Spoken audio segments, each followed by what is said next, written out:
I'm especially aware of the power of an image, how one iconic photograph can come to symbolize an entire era. But a photograph represents a single instant and a limited perspective.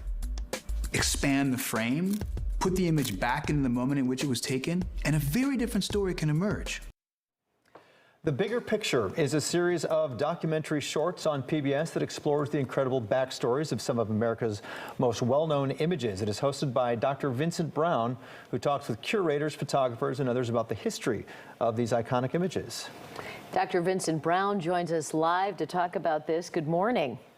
Good morning, Robin. Good morning, Dan. Morning. Well, it's fascinating that so many of these pictures are burned in our memory, but we don't realize how much history is wrapped around them. So maybe we'll just start with and go through the list, if that's okay, and start with this image of Abraham Lincoln from 1860. Talk about this one.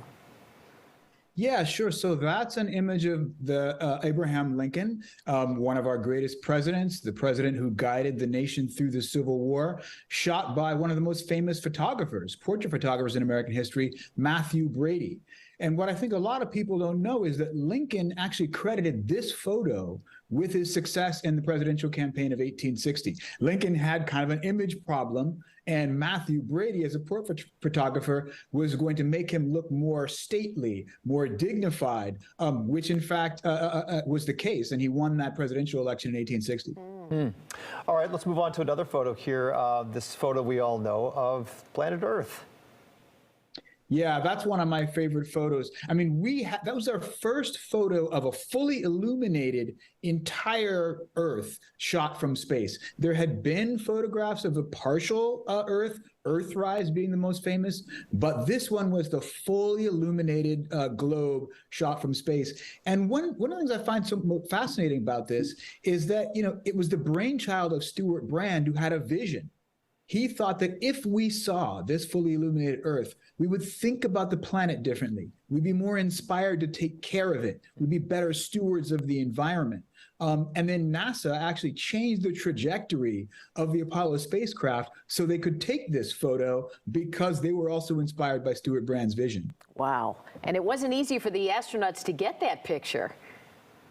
No, they had to be very precise in their trajectory with the space capsule spinning as fast as it was. They had to be in exactly the right place at exactly the right time. And it's kind of a miracle that they got it. Wow. Okay, let's talk about this famous photo from Ground Zero on 9/11.